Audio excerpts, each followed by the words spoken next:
Hello and welcome back to Property Insight. My name is Mark Ashworth. I'm Neil Harding. And today's video is all about damage deposits. So obviously when you rent out a property, it's very typical for landlords and agencies to request a deposit. It's very commonplace on single lets, but it's also fairly commonplace on HMOs as well. The damage deposit would typically cover any damage for the property in which you have listed on your AST agreement. So with a HMO room, it might just be that individual room. It may have an ensuite, and also with a single let, it would be for the whole property. And we've had quite a lot of questions around damage deposits, and we've had some experience about them too. Let's talk about the reasons why we have a deposit and what potential problems there are.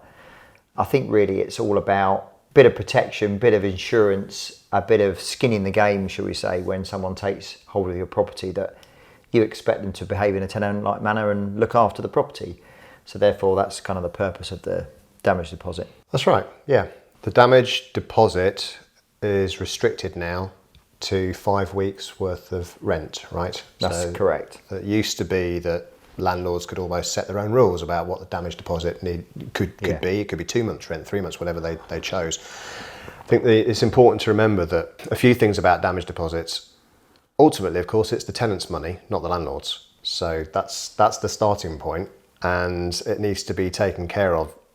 As landlords, we are effectively custodians of somebody else's money, and therefore it needs to be lodged in a compliant way with the approved schemes.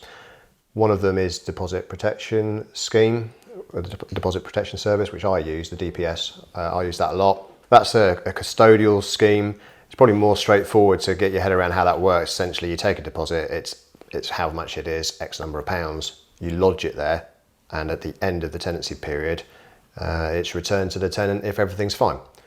There are other ones that are more insurance based, and I've got some like that as well, but I think we're going to talk more about the custodial type scheme. I think the way that it's lodged is largely up to you.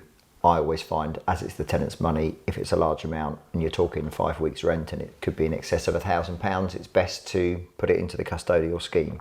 What I'm going to say about deposits is that it always ends up being start as you mean to go on. And that means when you first take your tenant on, the most important thing about the deposit is your inventory. So when you go around and you take an inventory, it's commonplace to have a written one. You may even instruct someone to do that inventory as a third party. You know, you may be paying X number of pounds to get them to do that inventory. So therefore you would have a paper version of going around and checking to see in the property what is on that inventory and writing down any potential issues that may be discovered later when the tenant leaves. But the far easiest way to do this is just by going around with a camera and taking pictures. The last time I did an inventory on one of my properties, I think there was over 200 photos because it covered absolutely everything. And partly the reason for that was that when my previous tenant from that property moved out, there were some areas that I didn't photograph, and I was unsure as to whether or not it was put there by that tenant, like there was just some waste left, whether it was done by that tenant or the one previous to that, because I hadn't really realised. And I'm talking about down the back of the shed, right? Or the state of the garden. It's really important that a tenant looks after the garden like it was their own and gives you back the property with the garden pretty much looking like it did when you rented it to them. And I had a property where there was a whole load of stuff down the back of the shed, empty bottles and glass and all kinds of things. And I just didn't really know who had left it there. So I just ended up getting on with it myself. To remove it.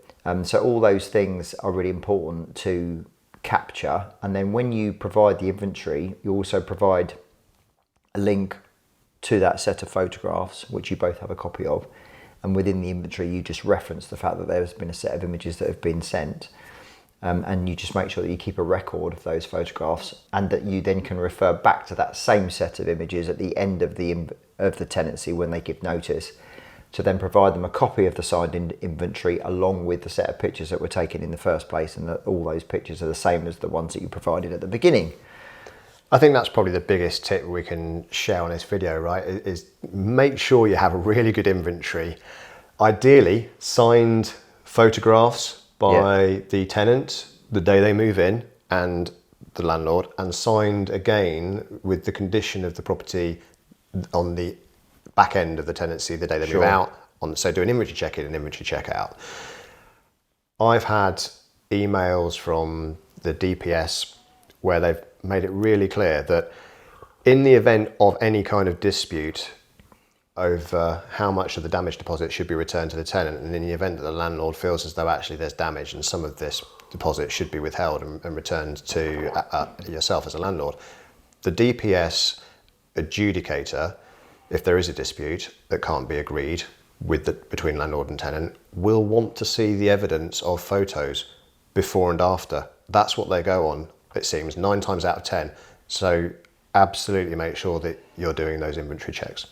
Yeah, written inventory on its own just these days isn't good enough. And quite frankly, photographs are a lot easier to take and to refer back to. The only thing I would say is that if you're not particularly good at taking photos, it might be worthwhile getting a separate inventory company to do that.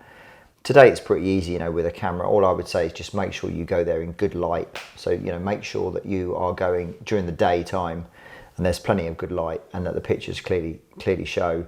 And take wide shots as well as close-ups. It's good to see something in context. There's no point just taking a picture of a blank wall, because that blank wall could be anywhere in the property.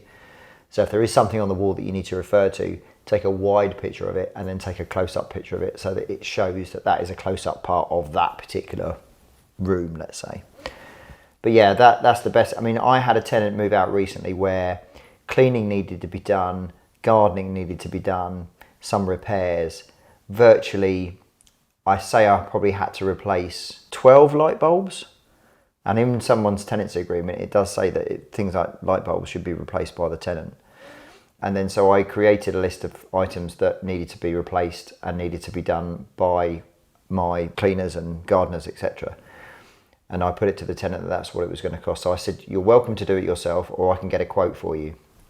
And actually, if you get a quote done for them using your own trusted suppliers, so it's much better to get the quotes, tell them how much it's going to cost, and then say, look, it's perfectly fine. We can take that from your deposit. Are you happy with that? Get that in writing in some kind of email. And then on the checkout, you can go ahead and use that deposit to pay for those things. And when there is a dispute that can't be resolved through that process of conversations and emails between landlord and tenant, it's quite often, I think, a subjective area as to what exactly is wear and tear or fair wear and tear. We're all familiar with that phrase and don't necessarily really think about how that really is defined, versus what is actual damage, which is what the damage deposit is for, or for contraventions of the lease agreement, and there could be several of those. So, for example, non-payment of rent. You've listed some there, Mark, but also non-payment.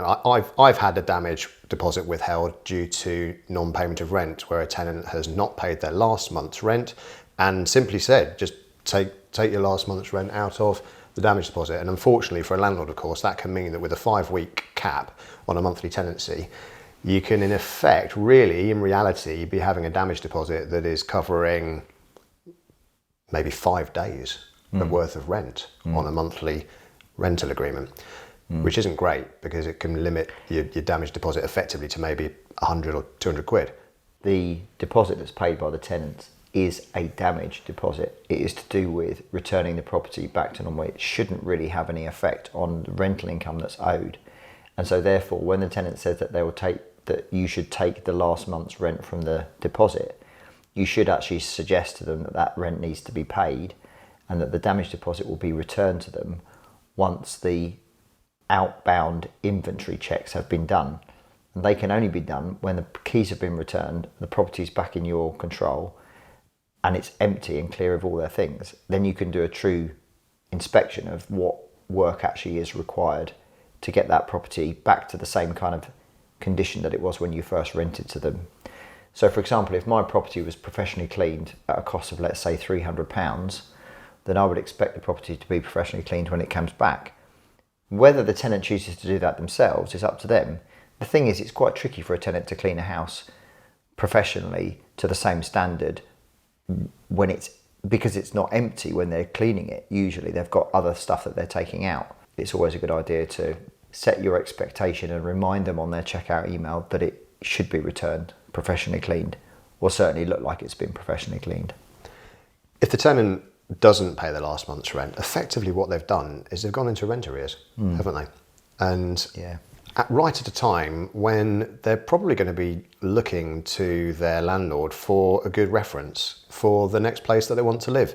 So it doesn't make any sense for a tenant to do it. And I suppose it's always worth explaining to a tenant that does want to go that way, that, well, they're just sort of saying, well, you know, just take the rent from the damage deposit, that, well, actually, you've just gone a month in arrears.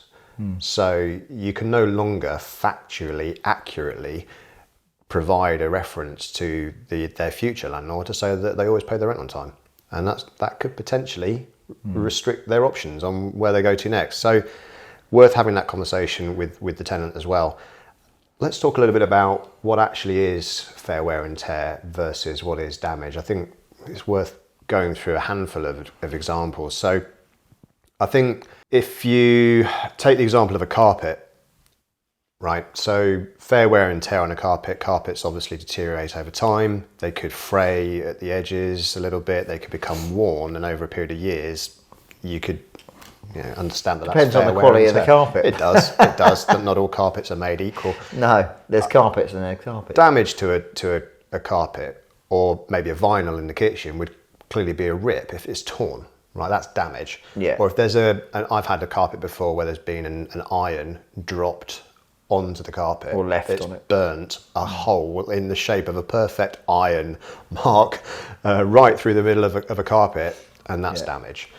Right, so that keys, for example, worn around the edges after being used for 10 years, well, that's fair wear and tear. A lost key is damage and claimable. Yeah, I mean, I think generally speaking, it's up to tenants to do light repairs if they've made a mess of something or they've damaged something. If it's irreparable, they should obviously report it to you. In my experience, I've never really had too much of an issue with outgoing tenants, unless there's been some kind of unfortunate circumstance where they've left, and it does happen from time to time. But typically, I think it's just about being open, honest, upfront, and more importantly, making sure you've got all your documents and everything all your ducks in a row, let's say, at the beginning of the tenancy with that inventory. If you don't have the inventory and you haven't done that bit right, there's no chance of you ever getting any kind of argument, won or lost, I don't think. I just don't think there is an argument at the end of the tenancy if the tenant doesn't agree that that you're trying to withhold part of their deposit for payment of damage, etc.